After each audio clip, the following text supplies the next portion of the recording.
अच्छा है। और मुझे एक सवाल ये पूछना है कि अभी मेरे कॉलेज में ही बहुत सारे फैकल्टियों ने ये प्रोग्राम अटेंड किया है। तो मैं एक योग शिक्षक भी हूँ और योग शास्त्र में मास्टर डिग्री ले रहा हूँ। और काफ़ी जो स्टूडेंट का जो रैप होता है, जैसे कि मेंटल सिचुएशन, फिजिकल, ये बहुत सारे इंटरडिपेंडेंट है। तो मेरा सवाल ये है कि ये जो प्रोग्राम होता है उसका जो डीप इंजीनियरिंग फैकल्टियों के अंदर जो प्रभाव जाना चाहिए, वो कितने लेवल तक उसका डिटर्मिनिस्टिक कुछ ऐसा रखा हुआ है क्या, कि बस इसी इतने 5 साल 10 साल में इतना आउटपुट आना चाहिए, ऐसा कुछ मेजरमेंट है क्या इसके पीछे? ये मतलब that is part of out of this, but I am eager to ask this one if and I have the solution also. जी जी जी रविंद्र जी, है ना, ऐसा जो पिछले करीब करीब 15 से 20 सालों में जो एक्सपीरियंसेस यूएचवी कंटेंट के साथ अलग अलग फील्ड में किए गए हैं, वो टीचिंग बैकग्राउंड में भी है और कॉरपोरेट वर्ल्ड में भी है और समाज के अलग अलग लोगों के साथ, पेरेंट्स के साथ, क्रिमिनल्स के साथ, तो बहुत अलग अलग जगह पर इसके साथ काम किया गया। और उसका जो आउटपुट है उसको डॉक्यूमेंट भी किया गया है। और उसके रिजल्ट के तौर पर ये देखने में आया है कि जितना जितना एक्सप्लोरेशन पार्टिसिपेंट्स जो भी इस बात को सुनते हैं वो अपने एंड पे कर पाते हैं, उतना उतना उनके बिहेवियर, उनके चेंज को वो देख पाते हैं एविडेंटली। मतलब पहले कंटेंट को सुनते हुए और फिर 5 दिन एक्सप्लोरेशन करते हुए फिर धीरे धीरे सतत प्रयास के साथ जब वो और एक्सप्लोर कर पाते हैं तो विचारों में चिंतन होता है, फिर उससे एक बदलाव वो अपने विचारों में महसूस करते हैं और विचार धीरे धीरे जब वो बिहेवियर बनकर बाहर निकलते हैं तो वो एविडेंट हो पाता है। तो ऐसे परिवार के सदस्यों के साथ भी जब किया गया तो उनके परिवारों ने भी इस बात को कहा कि जैसे बहुत सारी जगहों पर गुस्सा कम हुआ है। बच्चों के साथ इस बात को जब रखा गया तो कॉर्पोरेट में ये बात निकल के आई कि बच्चों का जो अग्रेसिव बिहेवियर है उसमें बहुत ज्यादा फर्क देखने को मिला है। तो ऐसे बहुत सारे जो एविडेंसेस हैं, है ना, तो जो पिछले 15-20 साल के प्रयास हैं उनसे निकल के आते हैं। अच्छा, अभी मैं एक महसूस करता था जहाँ पे अभी मैं पूना में पढ़ाता हूँ बच्चों को, तो इंजीनियरिंग के सेकंड ईयर और थर्ड ईयर को जब पढ़ाता हूँ तो मैं एक प्रार्थना से शुरुआत कर देता हूँ लेक्चर की। तो जो बच्चों का जो रिस्पांस है काफी 6 महीने में, वो काफी मतलब बहुत अलग है। जैसे कि यहाँ पे पहले बोला था कि जो समझ है और चेतना जो होती है, मानव चेतना, तो चेतना के जो मतलब गुण है, जैसे स्वभावता ही गुण है कि वो सत्य की ओर जाए, ये सब मतलब जैसे एनवायरनमेंट बदल जाएगा तो वैसे ही मतलब हम जैसे बोलते हैं ना, दर्शन जैसा है वैसे प्रदर्शन हो जाएगा। तो ये काफी अच्छा लग रहा है और वो होना चाहिए। और ये मतलब आपने ये तो पढ़ाने में बहुत मतलब अच्छा ही है and we are really thankful for you. जी जी, थैंक यू सर। या थैंक यू। और ये आप जो मतलब जब जिस मतलब टोन से पढ़ा रहे हैं ना, वो पूरा दिल में जाता है हमारे। सुबह भी एक मैडम का जो लेक्चर था, मतलब काफी मतलब ऐसे बंद नहीं करना, मन नहीं करता कि बंद करूँ और यहाँ चला जाऊँ। तो ये जो टोन है completely touches with the heart and we are really you know taking insight. Thank you जी, thank you sir. Thank you Ravindra भैया for sharing your reflections with us. हमारे साथ विनोद कुमार मिश्रा जी हैं। नमस्ते विनोद भैया, स्वागत है आपका भी। आप अपनी बात रख सकते हैं अनम्यूट कर, आपको माइक अनम्यूट करना पड़ेगा। जी भैया नमस्ते, स्वागत। आपकी आवाज हम तक नहीं पहुंच पा रही है भैया। राधिका बंसल जी भी हमारे साथ हैं। नमस्ते राधिका जी। डॉक्टर राधिका बंसल और विनोद कुमार मिश्रा जी। विनोद भैया आप एक बार लॉग ऑफ कर तुरंत लॉग इन करें, शायद आपके माइक का इश्यू रिजॉल्व हो जाए। जी डॉक्टर राधिका बंसल जी, आपके पास भी माइक है। मिस्टर अनुपम साहू जी, नमस्ते अनुपम भैया, स्वागत है आपका। अजय भैया मेरी आवाज आ पा रही है क्या? जी दीदी, आपकी आवाज तो आ रही है। अनुपम भैया का भी माइक तो ओपन हुआ है भैया, बट आवाज नहीं आ रही। हाँ जी मैडम, हाँ जी मैडम, मैं आप अपनी बात रख सकते हैं अनुपम भैया। राइट। बोलिए। हाँ हाँ। बाय। आप कुछ सवाल रखना चाहते हैं, कोई बात साझा करना नहीं नहीं चाहते नहीं नहीं नहीं नहीं। हैं जी? आपका हैंड रेज था ना भैया, दैट्स व्हाई। चलिए कोई बात नहीं। Okay Anju okay. जी हमारे साथ। नमस्ते अंजू जी, स्वागत है आपका। ओके, नमस्कार मैडम। मेरा क्वेश्चन एक्चुअली सर ये है, एक्साइटमेंट को लेकर है। अभी हम लोग लास्ट सेशन में बात कर रहे थे, तो मेरे को ये जानना है एक्साइटमेंट इज गुड और बैड। जैसे स्टूडेंट्स कई बार सडनली एक्साइटेड हो जाते हैं कुछ बात को लेके और छोटी छोटी बातों पे डिप्रेशन फील करते हैं, तो हम उनको क्या समझाएं? क्या उनको सहज होने के लिए कहें या क्या समझाएं उनको? इज इट गुड और बैड? जी जी। अंजू जी, है ना, आपको अगर हम देखें एक्साइटमेंट, तो एक्साइटमेंट एक नोशन की तरह है जिसमें बहुत सडनली कोई रिएक्शन सा जो बनता है ना, तो उसको हम एक्साइटमेंट के रूप में देखते हैं। चाहे उसको वो एक्साइट का हम उसको कहें बहुत ही खुशी का हो या बहुत ही, है ना, हाँ जी, जो हाँ जी। जिसको कहते हैं दूसरी साइड का हो। तो एक्साइटमेंट पहली नजर में तो ठीक नहीं लगता है ओके। कि अगर किसी भी चीज को हम अगर एक्साइटमेंट को, एक बात ये है यहाँ पर इंपॉर्टेंट कि क्या एक्साइटमेंट को हम हैप्पीनेस के साथ रिलेट करके तो नहीं देख रहे हैं, है ना। हाँ जी, हाँ अगर जी। हम एक्साइटमेंट को सिर्फ एक सिंपल इस बात के तौर पर दे रहे हैं कि एक एक्साइटमेंट है, ये मेरा सोर्स ऑफ हैप्पीनेस नहीं है और मैं इसे कंटिन्यू नहीं करना चाहता, तो वो एक बात है। लेकिन क्या एक्साइटमेंट को हमने हैप्पीनेस के साथ कंफ्यूज तो नहीं कर लिया है कहीं? जी ये एक इम्पोर्टेंट बात है ना? जी जी। तो जी जी, तो बच्चे अगर एक्साइटेड होते हैं तो उनको क्या समझाया जाए कुछ एक्साइटमेंट को लेके कि इतना एक्साइटेड होने की जरूरत नहीं है, या आप सहज हो जाओ, या कुछ इससे रिलेटेड कुछ समझाया जाए? हाँ, अगर ठीक से देखें तो एक्साइटमेंट का को ठीक है या नहीं है, उससे ज्यादा बेटर मुझे लगता है ये बातचीत करना ठीक होगा कि सहज क्या है ना। तो सहज तो हैप्पीनेस है ना। हैप्पीनेस का अर्थ क्या बताया कि व्यवस्था में होना, अपने आप में हार्मनी में होना, है ना, उसे कहा गया हैप्पीनेस। तो क्या हैप्पीनेस में होना सहज है या एक्साइटमेंट में होना सहज है? तो बच्चों से पूछा जा सकता है, हम अपने आप से भी पूछें अपने लिए कि हमें आवेश में रहना ठीक लगता है या व्यवस्था में होना ठीक लगता है ना। तो हमारा अपने लिए भी आंसर निकल के आता हाँ जी। है ना। कई बार क्या होता है, जब एक्साइटमेंट को हम हैप्पीनेस से कंफ्यूज कर लेते हैं तो फिर एक्साइटमेंट की कंटिन्यूटी के लिए प्रोग्राम बनाने लग जाते हैं।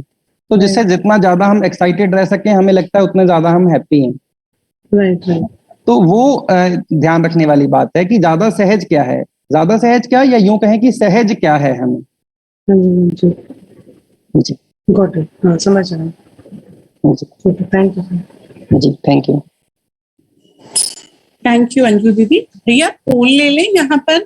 जी जी दीदी, ले सकते हैं। जी, तो सभी पार्टिसिपेंट्स ध्यान देंगे, आपके मेन स्क्रीन पर एक पोल लॉन्च हुआ है।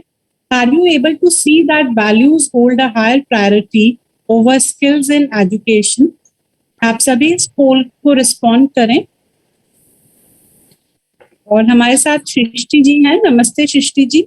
नमस्ते। को रिस्पॉन्ड किया दीदी? जी जी, पोल को रिस्पॉन्ड करके आप भैया से अपना प्रश्न रख सकती हैं दीदी। जी स्वागत। जी धन्यवाद। आज सुबह से जो मैंने ये दोनों सेशंस अटेंड किए, तो पहला वाला सेशन भी जो सही समझ, संबंध और सुविधा के बारे में था, और दूसरा जो था जो हैप्पीनेस या सुख और समृद्धि के बारे में था। तो मेरा सवाल जो है वो समृद्धि को लेकर है।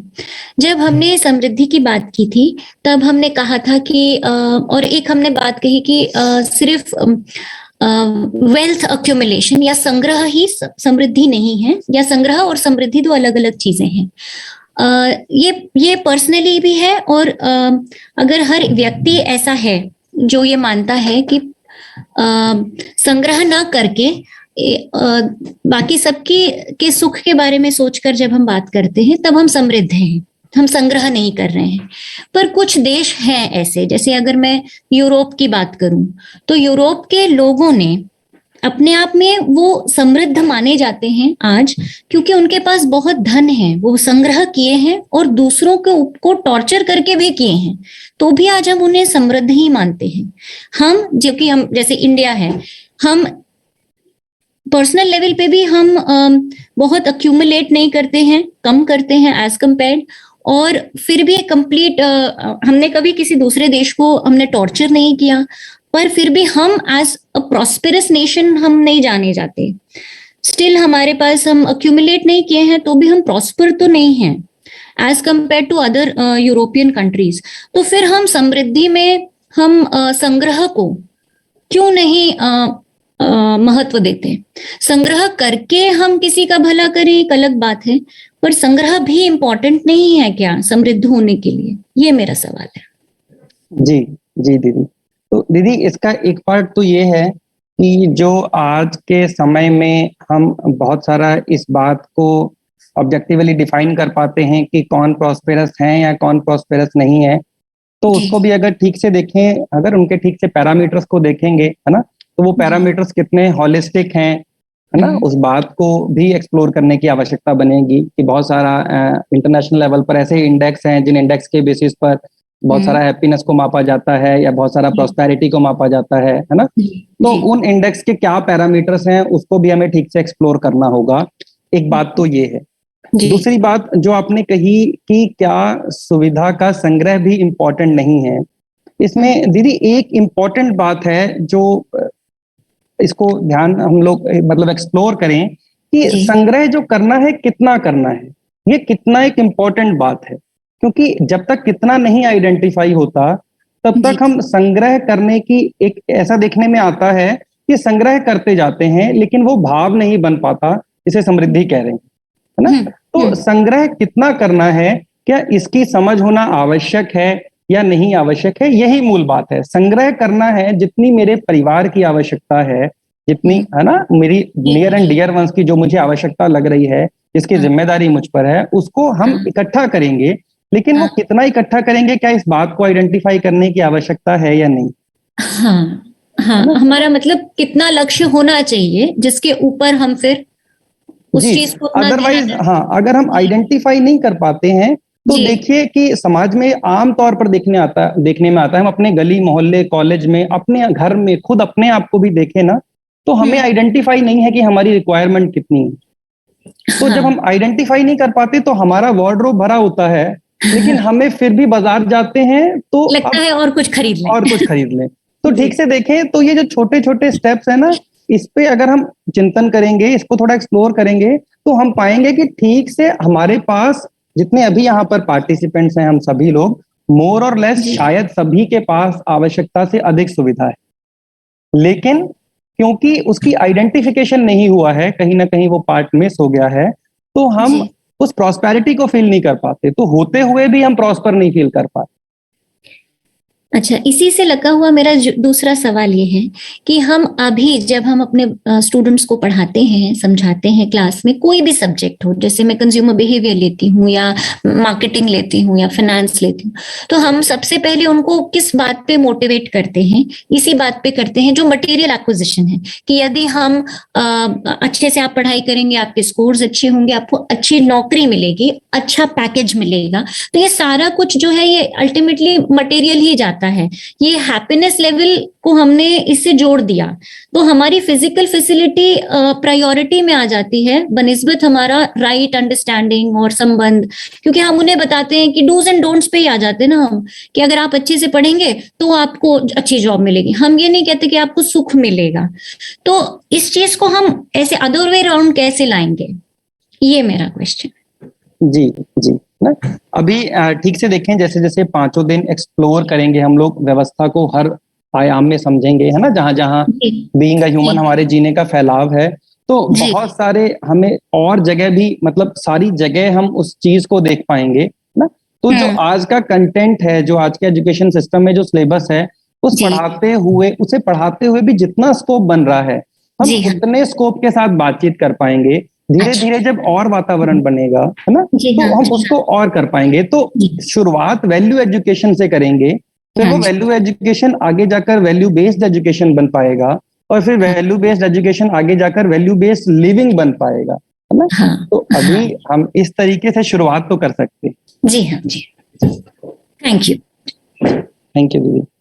तो आप लोगों ने जो पोल रिस्पॉन्ड किया था, अगर उसके भी रिस्पॉन्स को देखें तो करीब 90% पार्टिसिपेंट से कह रहे हैं कि we can see that values hold a higher priority over skills in education.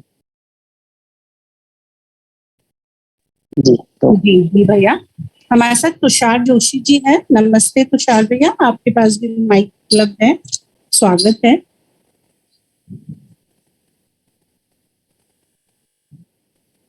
अब तो माइक अनम्यूट है भैया, आप तक हमारी आवाज पहुंच पा रही है? हमारे साथ शेख गुरनार जी हैं। नमस्ते दीदी। दीदी क्या मेरी आवाज आप तक पहुंच पा रही है? बहुत बहुत हल्की आवाज आ रही है दीदी, आपकी वॉल्यूम को बढ़ा सकते हैं आप थोड़ा सा? क्या आप मुझे सुन पा रही है? हाँ अब बढ़िया से दीदी, स्वागत है आपका, आप अपनी बात रख सकते हैं। धन्यवाद। मेरा एक सवाल था कि अगर एक परिवार में दो लड़कियां होती हैं, अगर एक लड़की दूसरी लड़की के लिए सैक्रिफाइस करती है तो हार्मनी कैसे मेंटेन की जाएगी? जी जी तो शेख जी है ना, इसको थोड़ा सा आप अगर और ओपन अप करेंगे कि आप कह रहे हैं कि अगर एक लड़की दूसरी लड़की के लिए सेक्रीफाइस करती है, एक बहन दूसरी बहन के लिए सेक्रीफाइस करती है जी, उसके ख्वाहिश के लिए कोई एक चीज, एग्जाम्पल के तौर पर कोई एक चीज है जो दोनों बहनें खरीदना चाहती हैं, जी लेकिन वो एक चीज के लिए एक बड़ी बहन होती है, एक छोटी बहन होती है। बड़ी बहन उसके लिए सैक्रिफाइस करती है क्योंकि वो हार्मनी चाहती है, लेकिन वो खुद को प्रॉस्परस फील नहीं कर पाती ना। जी हैप्पीनेस प्रॉस्परस वो उस बड़ी लड़की के लिए नहीं हो पाता, फुलफिल हो नहीं पाता। देन उसको कैसा, अब मैं क्या कहना चाहिए आप तो ये सेक्रीफाइस जब बड़ी बहन कर रही होती है तो वो अपने आप में आराम में होती है कि नहीं होती है?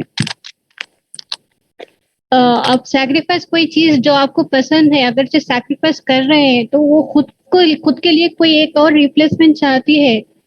जी जी तो सो प्रॉस्परस एंड हैप्पीनेस कैसा फुलफिल हो पाएगा उस लड़की के लिए? जी जी जी शेख जी, अगर देखें है ना, तो जो प्रॉस्पेरिटी में एक बात तो ये कही जा रही है कि मुझे कितनी सुविधा की आवश्यकता है, कितनी फिजिकल फैसिलिटी की रिक्वायरमेंट है, ठीक बात है। और अब एक इम्पॉर्टेंट बात यहाँ पर आती है कि हमें फिजिकल फैसिलिटी की रिक्वायरमेंट भी क्यों है ना, हमें फिजिकल फैसिलिटी की रिक्वायरमेंट भी क्यों है। तो धीरे धीरे जैसे हम आगे बढ़ेंगे तो ये ध्यान में आएगा कि फिजिकल जो फैसिलिटी है उसकी रिक्वायरमेंट मुझे राइट यूटिलाइजेशन के लिए है कि मैं सदुपयोग कर सकूं, है ना, प्रोटेक्शन कर सकूं शरीर का, ना उसका नर्चर कर सकूं। तो क्या जो फिजिकल फैसिलिटी जिसको मैंने अभी अपनी रिक्वायरमेंट माना हुआ है, क्या वो ठीक ठीक से मेरी रिक्वायरमेंट है भी या नहीं है, इस बात को भी हम धीरे धीरे एक्सप्लोर कर पाएंगे। एक बात तो ये, दूसरी बात जी, दूसरी बात ये है कि जब हम किसी के लिए है ना किसी फिजिकल फैसिलिटी को दे रहे हैं और उसके बदले में कुछ रिप्लेसमेंट चाह रहे हैं,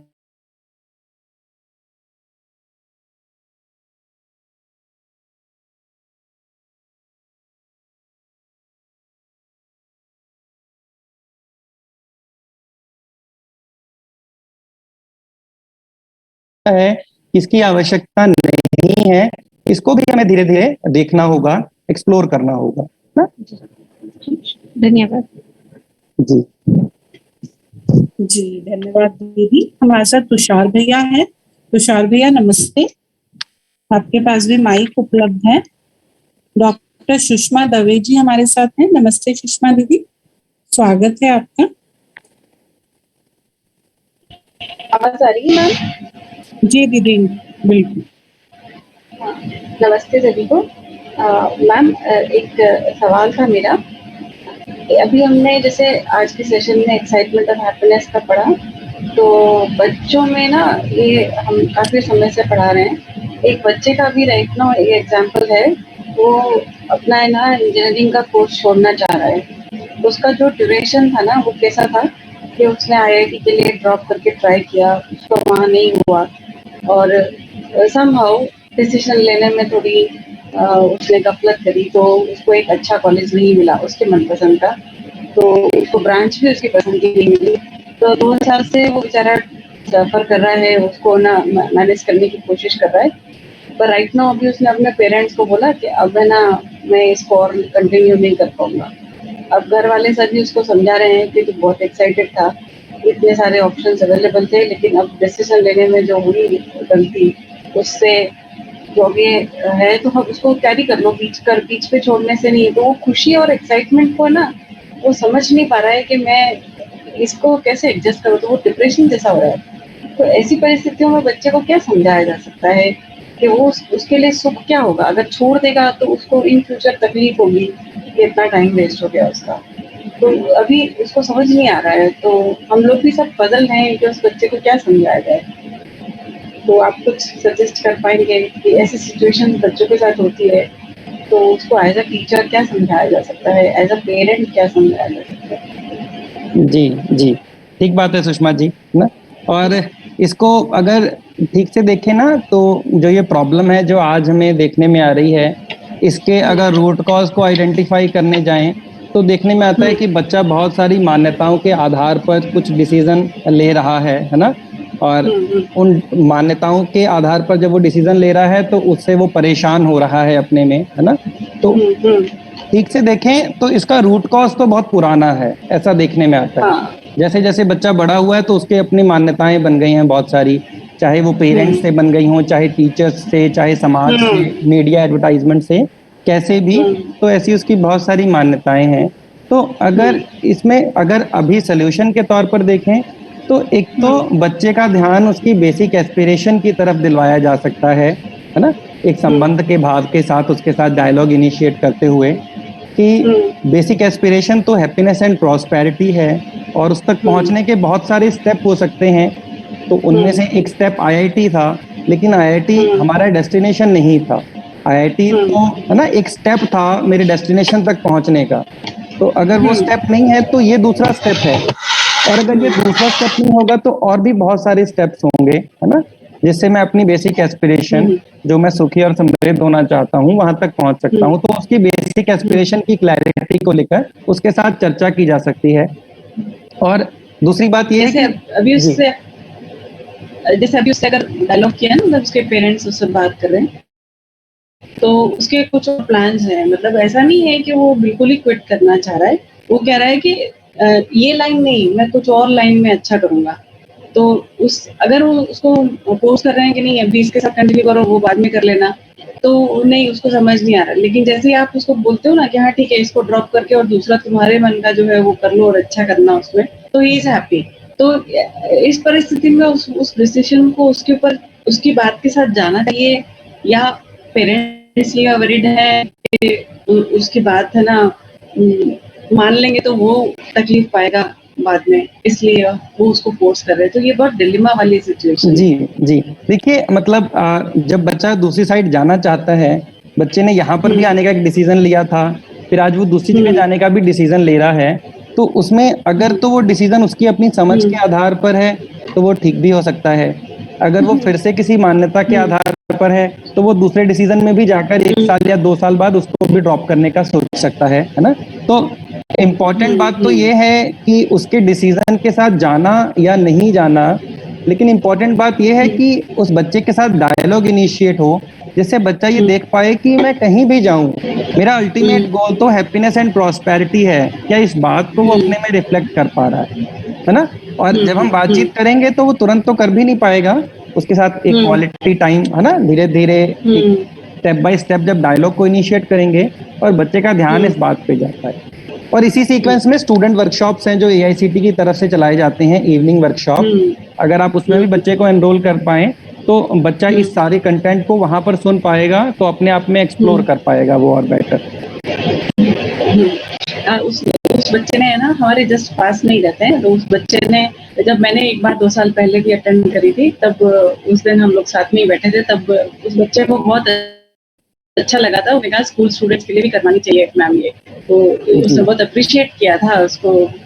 तो हम लोग भी चाह रहे थे कि स्कूल स्टूडेंट्स के लिए भी हो ये, क्योंकि अल्टीमेटली क्या होता है जो हम फेस देख रहे हैं ना बच्चों का, 11th 12th के जो बच्चे हैं, मुझे लगता है आज के टाइम में सबसे ज्यादा सफर वही बच्चे हैं, क्योंकि उनके गोल और एस्पिरेशंस इतने हाई होते हैं और उनको वो नहीं मिलता है। तो ऐसे लाखों एग्जाम्पल्स हैं जो बच्चे बहुत मुश्किल से डील करके निकल पा रहे हैं इस पे। जी। और ठीक से देखें क्योंकि कि एक concept 11वीं बन गया। 12वीं तक तो बच्चे होते हैं आमतौर पर हमारे पास ही हैं, है ना?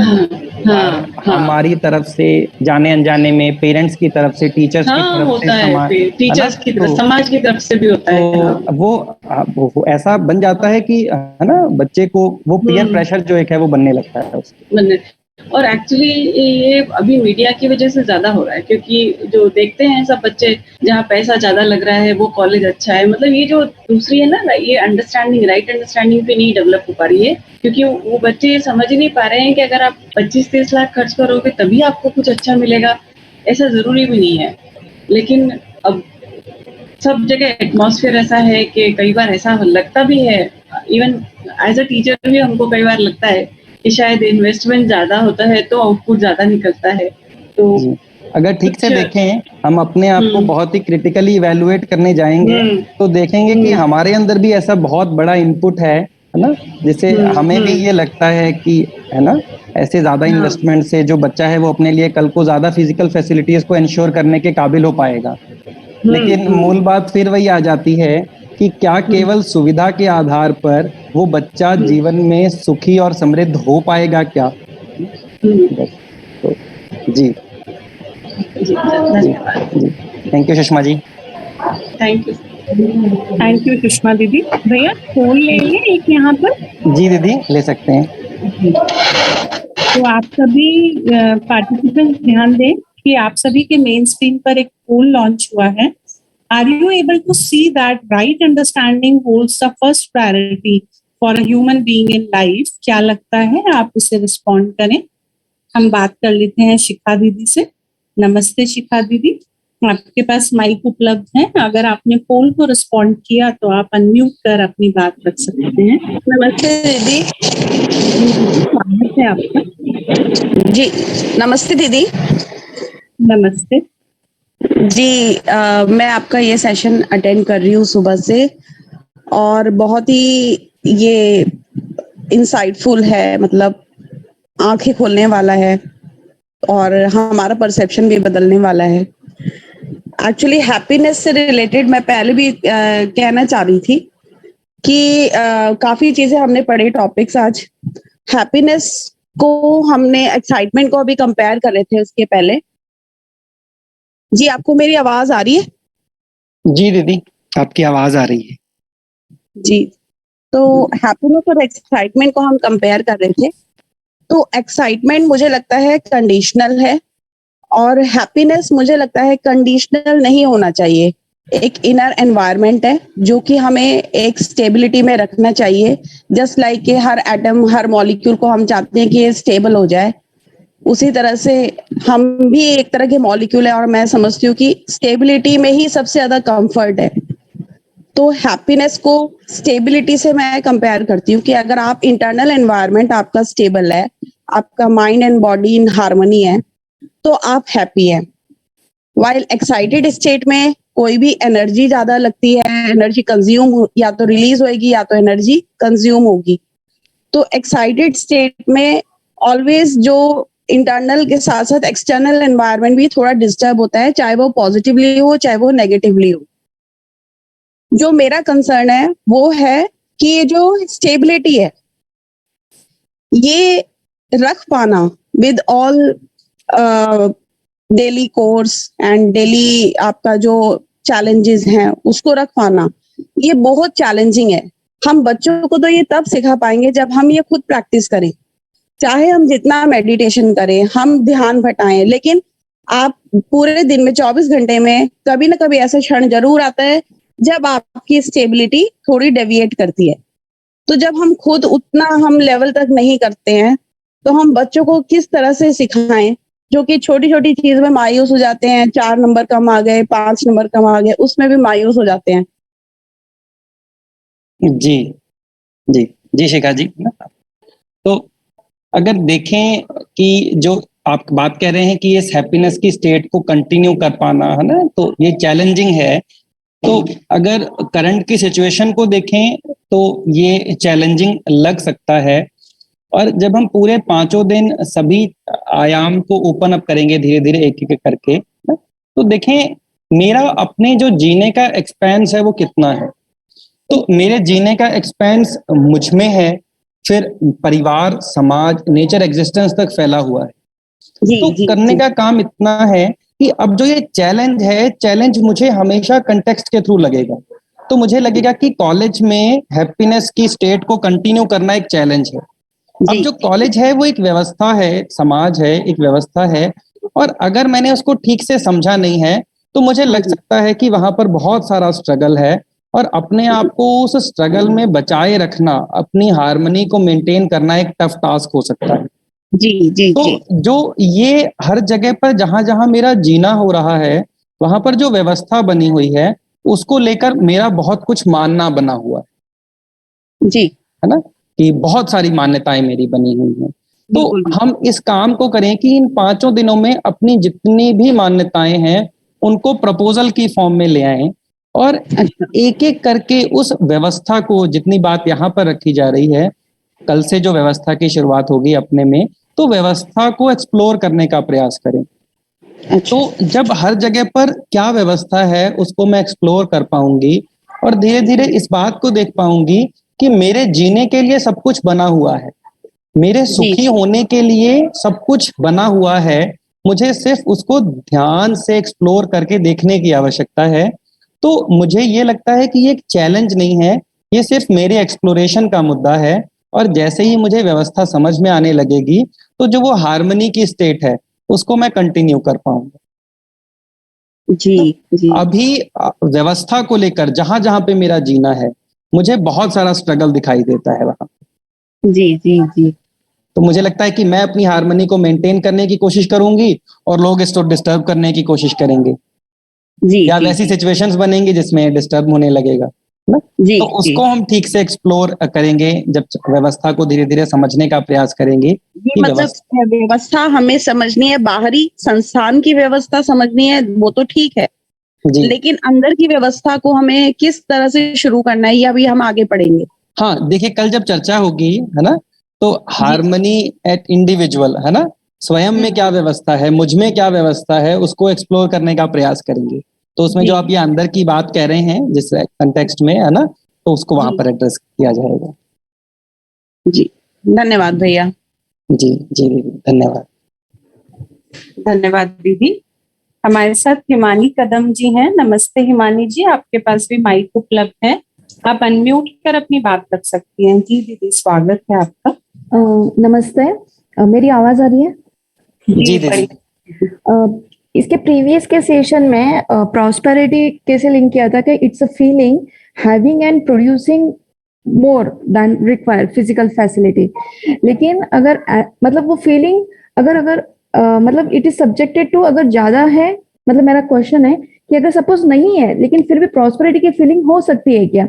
जैसे अगर साधु संत है जो महान आत्माएं हैं, तो उनके पास मटेरियलिस्टिक चीजें नहीं होती, but still we say that they are prosperous. तो ये हम कैसे लिंक कर सकते हैं? जी जी दीदी, है ना।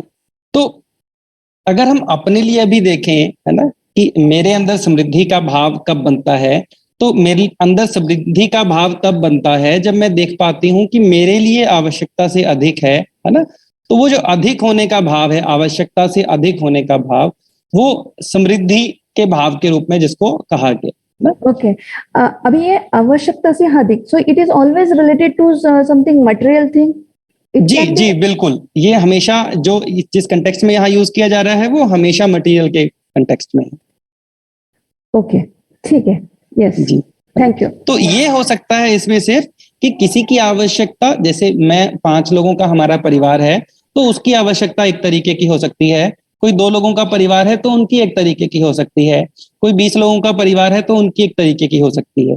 तो आवश्यकता को जो आइडेंटिफाई करना है वो मुझे करना होगा अपने लिए, अपने परिवार के लिए, है ना। और ओके, हाँ, उसको जी मतलब यहाँ पे ये मतलब वो जो हैविंग एंड प्रोड्यूसिंग है वो ऑलवेज अ मटेरियल थिंग है, जी राइट? जी जी जी जी बिल्कुल बिल्कुल। हाँ, ठीक है, ठीक है, क्लियर, ओके, जी थैंक्स। जी, थैंक यू। धन्यवाद हिमानी जी। नमस्ते। हमारे साथ संजय अकरम जाधव जी हैं। नमस्ते भैया, आपके पास माइक उपलब्ध है, आप अपनी बात रख सकते हैं, माइक अनम्यूट कर। मिस्टर संजय अकरम जाधव। मिसेस अंजलि जी नमस्ते, आपके पास भी माइक उपलब्ध है, आप अनम्यूट कर अपनी बात कर सकते हैं। मिसेस अंजलि। मिस्टर संजय अक्रम जाधव जी, आप दोनों मैडम मैडम मेरा मेरा सवाल ऐसा है। हेलो जी भैया, बोले बोले, आप बताएं भैया। गौतम बुद्ध का प्रिंसिपल ऐसा मानता है कि जितना हम हैप्पीनेस के पीछे भागेंगे उतना ही सैडनेस हमारे पीछे लगेगा। ये कितना सच है? तो हैप्पीनेस के पीछे जाए या ना जाए? जी जी संजय जी, अगर तो हैप्पीनेस हम बाहर से देखने का प्रयास कर रहे हैं कि कोई भाव हमें मिल जाए, कोई सुविधा हमें मिल जाए, है ना, तो ऐसे अगर हम उसे हम हैप्पीनेस मान रहे हैं, है ना, तो वो उससे उसकी कंटिन्यूटी नहीं हो पाएगी। तो जितना हम उसको पाने जाएंगे तो जब मिलेगा तो हम एक एक्साइटमेंट की स्टेट में रहेंगे, जब नहीं मिलेगा तो एक दूसरे तरह की स्टेट बनी रहेगी। तो है ना, तो जो ये हैप्पीनेस है, क्या जो ये हैप्पीनेस का सोर्स है ये आउटसाइड होगा या मेरी अपनी समझ होगी, ये बात है बस। ओके ना, तो अगर तो हम आउटसाइड देख रहे हैं तो उसकी कंटिन्यूटी हो पाएगी या नहीं हो पाएगी, इसको हम एक्सप्लोर कर सकते हैं। जैसे उदाहरण के तौर पर हम ये चाहते हैं कि मेरी पत्नी मुझसे अच्छा व्यवहार करे।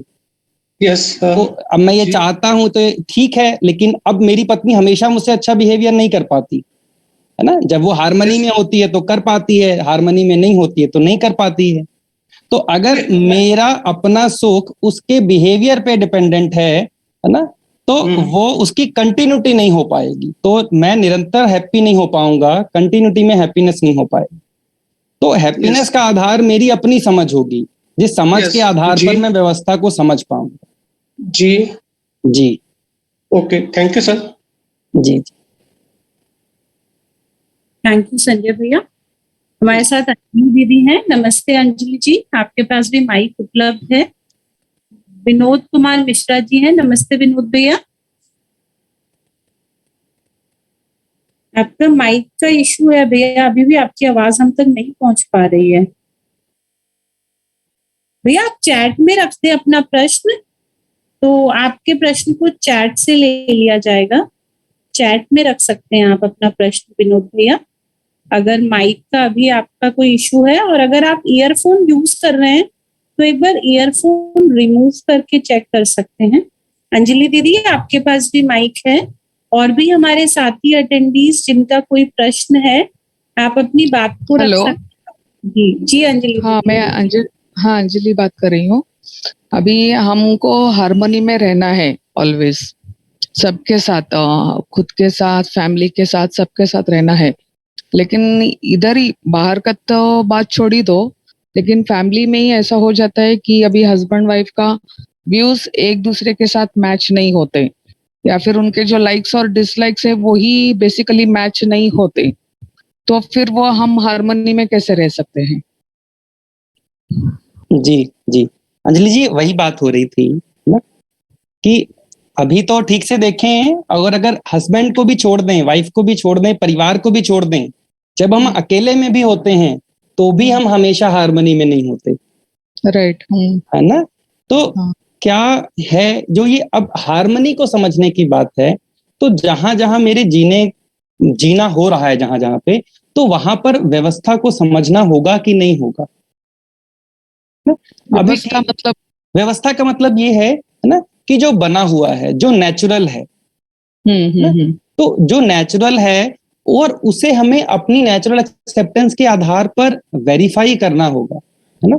देखिए जैसे आज भी बात हुई होगी दोपहर के सेशन में कि हमें नेचुरली एक्सेप्टेबल क्या है, संबंध का भाव या विरोध का भाव।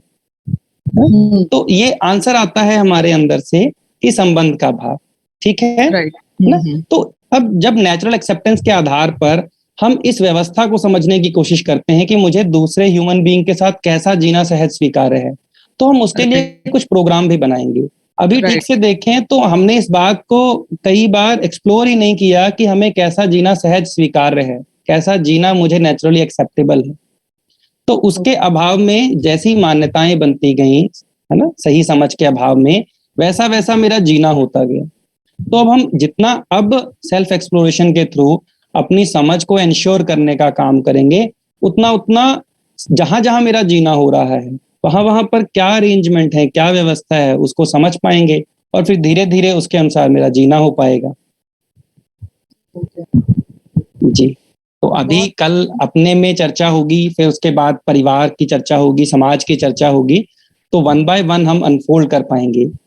ये बात तो इतनी बात तो दीदी यहाँ पर स्पष्ट हो रही है ना कि जो अभाव है वो समझ का अभाव अपने में कहीं दिखाई देता है। हमारे पास संबंध भी हैं, सुविधा भी है, लेकिन क्योंकि ठीक तरीके से उनके साथ जीना कैसा है वो नहीं हो पा रहा, उसकी समझ का अभाव है, उस वजह से सब कुछ होते हुए भी हम क्या हो जाते हैं, परेशान हो जाते हैं। जी, धन्यवाद दीदी। अजय भैया पोल ले सकते हैं यहाँ पर? जी दीदी ले सकते हैं। तो आप सभी ध्यान देंगे, आप सभी के मेन स्क्रीन पर एक पोल लॉन्च हुआ है। Do you feel that the basic role of education is to transform a human being from animal consciousness to human consciousness? आप सभी इस पोल को रिस्पॉन्ड करें as per the options you feel. हमारे साथ विनोद भैया का भैया सवाल आ गया है चैट बॉक्स में। भैया कह रहे हैं कि जब वो हार्मनी को रिश्तों में मेंटेन करने जाते हैं तो बहुत बार डिसअपॉइंटमेंट फील करते हैं, तो वो इसे किस तरीके से ओवरकम कर सकते हैं? अजय भैया इस पे आप रिफ्लेक्ट कर दें। जी जी दीदी, है ना, बहुत सारे आज जो प्रश्न हैं वो संबंध को लेकर आ रहे हैं और ये ठीक बात भी है। हम लोगों को जब कुछ होप दिखती है तो जो हमारे नियर एंड डियर वंस हैं तो हम उनके साथ हार्मनी में जीना तो चाहते हैं, इतनी बात तो हमारे ध्यान में आती है। तो यहाँ पर ठीक से देखें तो ये बात ध्यान में आती है कि जो जैसे हम कह रहे हैं कि मेरे सुखी होने का आधार है ना मेरी अपनी समझ होगी, वैसे ही जो दूसरे के सुखी होने का आधार है वो उसकी समझ होगी, है ना। तो मैं अपने में समझ का विकास करते हुए दूसरा भी अपने में समझ का विकास कर पाए, उसके लिए सहयोगी हो पाऊं, तो मुझ में भी समझ का विकास हो पाएगा और दूसरे में भी समझ का विकास हो पाएगा। और फिर जब हम संबंध में एक्सप्रेशन करेंगे, एक दूसरे के साथ संबंध का निर्वाह करेंगे, तो जो भाव मैं उन तक पहुंचाना चाहता हूं वो भाव उन तक ठीक ठीक पहुंच पाएगा। अभी कई बार क्या होता है कि हम किसी के साथ सम्मान के भाव के साथ प्रस्तुत होते हैं, लेकिन वो उस सम्मान के भाव को महसूस नहीं कर पाते, तो हमें लगता है कि हम तो इन्हें सम्मान दे रहे हैं और ये इस सम्मान के भाव को देख नहीं पा रहे हैं, तो वहां पर एक गैप बनने लगता है। तो ठीक से देखें, है ना, तो दूसरे के जो सुखी होने का आधार होगा, जिसमें उसकी कंटिन्यूटी हो सकती है, वो भी उनकी अपनी समझ हो सकती है। तो हम दूसरे के साथ भाव को शेयर करें और भाव को शेयर करते हुए अपने में समझ का विकास करते हुए सामने वाले में समझ कैसे इंश्योर हो, उसके लिए प्रोग्राम बना सकते हैं और इसकी चर्चा होगी आगे ना तीसरे दिन से। जी विनोद भैया, तो अभी इतना रिस्पॉन्ड करते हैं और फिर जब परिवार में संबंधों की चर्चा होगी तो इसको और डिटेल में रखा जाएगा वहां पे। जी जी, धन्यवाद विनोद भैया आपके प्रश्न के लिए, और उम्मीद करते हैं आप तक ये जवाब पहुंचा होगा और फर्दर आप एक्सप्लोर जब करेंगे तो तीसरे दिन की चर्चा में आपके सवाल को और बहुत सारी आपकी एक्सपेक्टेशन के अकॉर्डिंग जवाब आप ले पाएंगे। हमारे साथ हेमंत कुमार जी हैं। नमस्ते हेमंत कुमार जी, आपके पास भी माइक उपलब्ध है, आप अनम्यूट कर अपनी बात रख सकते हैं हेमंत भैया जी। नमस्ते, नमस्ते आप सभी को। सर ये पूछना है कि रिलेशनशिप को कैसे बिल्डअप किया जाए, मतलब किस तरह से हम अच्छी रिलेशनशिप में रह सकते हैं। जी जी हेमंत जी, है ना, जैसे मैं कह रहा हूँ कि बहुत सारे मैं यहाँ पे क्वेश्चंस का आंसर तो आज दे रहा हूँ रिलेशनशिप को लेकर, लेकिन रिलेशनशिप की चर्चा अभी शुरू नहीं की गई है, तो बहुत सारे जो आंसर्स हैं वो बिट्स एंड पीसेस में ही जा रहे हैं ना। तो जैसा मैंने कहा कि तीसरे दिन जब संबंध को लेकर चर्चा होगी तो वहां पर तो डिटेल में रखा ही जाएगा ना। अब अगर रिलेशनशिप को जितनी बात हुई है उसके कंटेक्स्ट में देखें तो ये प्रायोरिटी तो हमारी बनती है, इसको हम देख भी पा रहे हैं कि हम संबंध में ठीक ठीक जीना चाहते हैं, ऐसा हमें नेचुरली एक्सेप्टेबल है। लेकिन संबंध क्या है ना, इसकी समझ अपने में ठीक ठीक से कंप्लीट नहीं हुई। तो जैसा मैंने संबंध को माना हुआ है, संबंध में भाव को माना हुआ है वैसा वैसा मैं निर्वाह कर पा रहा हूँ ना। तो जो ये रिलेशनशिप को मेंटेन करना है इसकी चर्चा तीसरे दिन है ना होगी भैया, तो वहां पर डिटेल में बात को रखा जाएगा। और उसके लिए अगर ठीक से देखें तो अपने में समझ को ही इंश्योर करना है। धन्यवाद भैया। जी धन्यवाद हेमंत भैया। और किसी भी पार्टिसिपेंट को अगर अपने प्रश्न को भैया के साथ रखना है, अपना कोई एक्सपीरियंस बांटना है, पूरे दिन की चर्चा से रिलेटेड कोई और एक्सपीरियंस अगर आप साझा करना चाहते हैं, तो आप अपना हैंड रेज ऑप्शन आपके पास दिया गया है, आप हैंड रेज कर अपनी बात रख सकते हैं ताकि आपको माइक प्रोवाइड किया जाएगा। आप सभी जी विनोद भैया, एक बार हम दीदी अभी आवाज सुनाई दे रहा है मेरा? हाँ परफेक्टली भैया, अब आप अपनी बात रख सकते हैं अजय भैया के साथ। ठीक है, नमस्ते भैया, मैं विनोद मिश्रा बोल रहा हूँ। सुबह से मेरा थोड़ा फोन में प्रॉब्लम था, इसलिए शायद आवाज मेरे आपके पास नहीं जा रहा था। मेरा क्वेश्चन ये है कि कभी कभी हार्मोनी रिलेशनशिप बनाने के लिए मैं किसी दूसरे का बात को एक्सेप्ट कर लेता हूँ और फिर बाद में मुझे वो फील होता है कि तो शायद प्रॉपर टाइम नहीं दे पाए, इससे मैं बराबर चिड़चिड़ा हो जाता हूँ और डिसअपॉइंटेड भी हो जाता हूँ मैं। तो ये मेरा अंडरस्टैंडिंग का प्रॉब्लम है या हार्मोनी रिलेशन को मैं ठीक से मेंटेन नहीं कर पा रहा हूँ? जी देखिए, अगर हम हार्मनी नहीं मेंटेन कर पा रहे हैं रिलेशनशिप में ठीक तो वो हमारी है ना, इस बात को तो ठीक से आइडेंटिफाई कर ही पा रहे हैं कि वो हमारी अंडरस्टैंडिंग की प्रॉब्लम है ना। तो ठीक से देखें तो जब हम जीने जा रहे हैं है ना दूसरों के साथ संबंध में, और इसको देखें तो हम दूसरों से भाव पाने की अपेक्षा में बहुत सारा कुछ करते हैं। जी हाँ बिल्कुल, है ना, कि ये बात जो है सामने वाले को बुरी ना लगे, वो हमेशा खुश रहे, तो हम उसे भी भाव देने का प्रयास करते हैं और उससे भाव लेने का प्रयास करते हैं। बिल्कुल बिल्कुल सही बोल रहे हैं, ठीक है। और उस भाव लेने के प्रयास में हम बहुत सारी ऐसी चीजें करते हैं जो हमें ठीक भी नहीं लगती हैं। तो ठीक से देखें तो हम फिर उसी स्थिति में हैं जिसमें हम सुखी होना चाहते हैं बाहर से भाव पाकर। तो बाहर से भाव पाने की अपेक्षा रखने में कोई बुराई नहीं है, लेकिन क्या वो मेरे सुखी होने का आधार होगा? क्या जब सामने वाला खुश होगा है ना तभी मैं सुखी होऊंगा क्या? इस बात को हम चेक कर लें। तो मैं कैसे सुखी होना चाहता हूँ कि मैं अपने आधार पर सुखी होना चाहता हूँ, अपनी समझ के आधार पर सुखी होना चाहता हूँ, या दूसरा जब चाहे मैं तब सुखी हूँ? क्या मुझे ठीक लगता है? वो ये तो मुझे मालूम है भैया कि तो मैं अपना हैप्पीनेस के लिए मैंने रिमोट कंट्रोल किसी दूसरे को दे दिया है, बस उससे ओवरकम कैसे हो वो मुझे नहीं समझ। हाँ, तो उसी के लिए हम सभी लोग मिलके वो प्रयास इसी में कर रहे हैं भैया, है ना। और जैसे आज पहला दिन है और दूसरे तीसरे चौथे पांचवें दिन जब धीरे धीरे जहां जहां हमारा जीना हो रहा है वो अनफोल्ड होगा, तो बहुत सारे हमारे ना जो कंसर्न्स हैं वो रिजॉल्व भी होंगे। जी, जो तो इन प्रश्नों को जो बन रहे हैं अभी थ्रू आउट द डे इनको ओपन रखिए ना। और ये बात हमें ध्यान में आनी चाहिए ना कि जितनी चर्चा आज हुई है कि क्या केवल भाव लेकर या देकर सुखी होना ठीक है, या समझ एक बार अपने में इंश्योर हो जाए ना वो ठीक है। ठीक है भैया, धन्यवाद भैया। हमारे साथ मनीष शर्मा जी भी हैं। नमस्ते मनीष जी, आपके पास भी माइक है भैया, आप अनम्यूट कर अपनी बात रख सकते हैं। यस सर, मेरी आवाज आ रही है? जी भैया, ma'am give me the example of continuous happiness. जी, how can I obtain it? जी जी जी देखिए मनीष जी, है ना, ये बड़ी इंटरेस्टिंग चीज है कि जब हम किसी चीज की एग्जांपल लेंगे, ठीक है ना, तो उस एग्जांपल का कोई एंड होगा। यस सर, है ना। तो अगर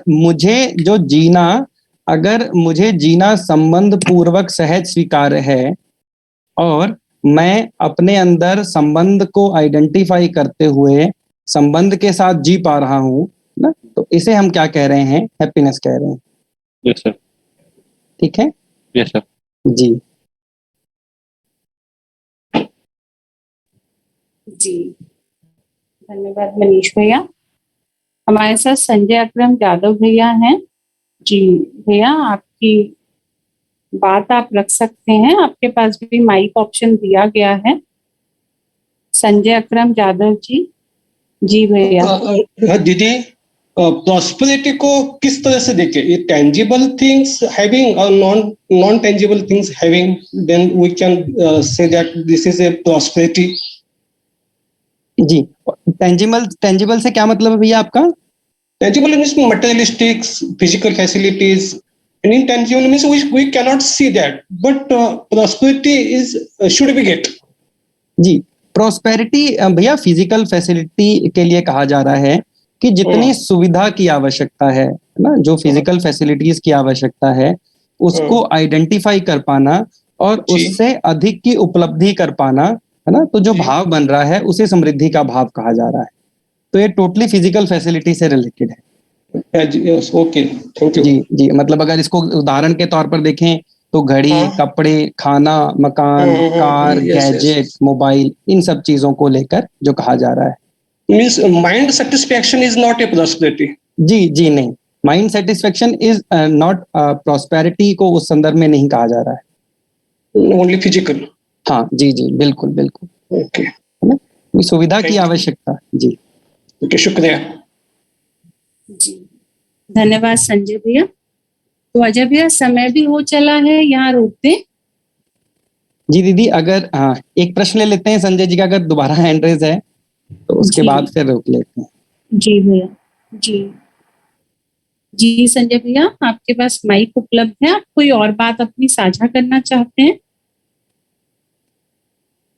शायद भैया हैंड वो पहले वाला ही ऑप्शन में रेज था। जी हो सकता है दीदी। तो ठीक है दीदी, फिर अगर कोई और हैंड रेज नहीं है तो अभी हम लोग क्लोज कर सकते हैं, और असाइनमेंट को लेकर और कल सुबह कितने बजे होगा तो वो अनाउंसमेंट आप कर सकते हैं एक बार। जी भैया, तो सभी अटेंडीज पार्टिसिपेंट्स का धन्यवाद है। आज पूरे दिन की चर्चा में role of holistic education and holistic living हमने देखा थ्रू एजुकेशन। फिर हमने सेल्फ एक्सप्लोरेशन और हैप्पीनेस पर चर्चा की, जिससे जुड़े आपके सवालों को अभी अजय भैया ने ट्यूटोरियल सेशन में आपके साथ साझा किया। और कल की चर्चा में सुबह 9 बजे इनफॉर्मल रूप से हम सभी जुड़ेंगे आपकी शेयरिंग के साथ। सुबह 9 बजे ये लिंक ओपन होगा इनफॉर्मली।